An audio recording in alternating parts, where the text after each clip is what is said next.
Ayan, what's up mga mamen?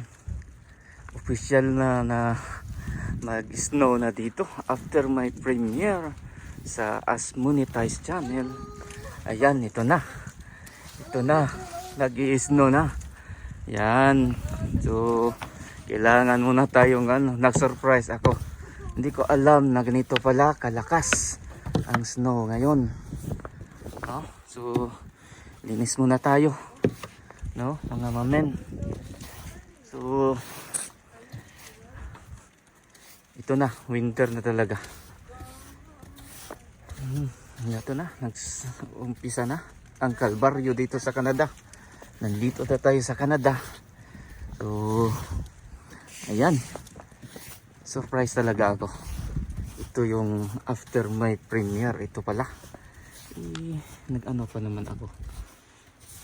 May mga carpool pa naman ako. Tapay tayo nito. Wala pa naman akong naka-prepare na gloves. Yan mga mamen. Yan ang mga andaan. Ingat lang tayo nito mga mamen. Talaga naman, I don't expect na ganito kalakas. But akala ko ano lang. So dapat always wish ko tayo, prepare pala tayo dapat. Kasi nga ito, ganito na. So,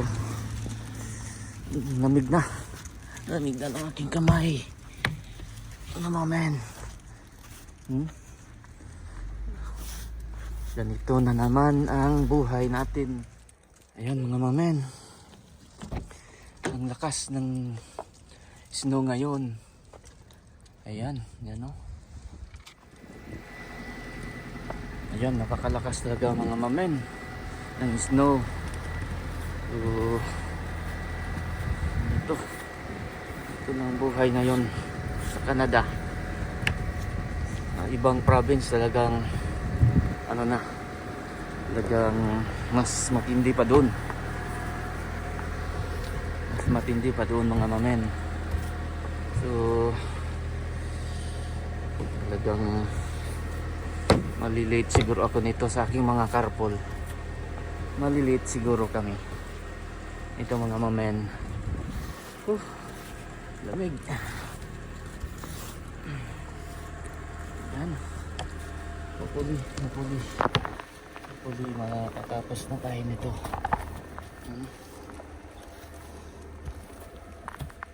Importante lang yung meron tayong makita pa dito. Itong ating yan. Oh, bago ko lang nilinis, nandyan na naman. Ano ba ako matatapos ito?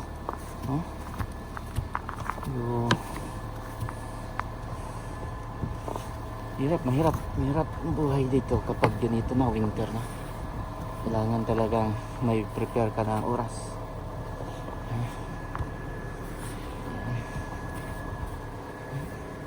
Malakas to dahil nga hindi ako matapos-tapos.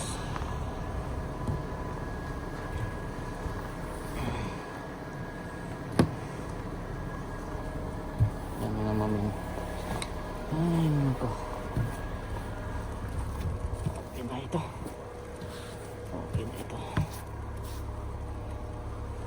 So, ingatan lang tayo sa biyahe natin ngayon. Yan, napakalakas. So, update na tayo mga mamen. Ito yung nang pangyayari ngayong gabi dito. November 2 sa Pilipinas. Ayan. So, maraming salamat. Bye.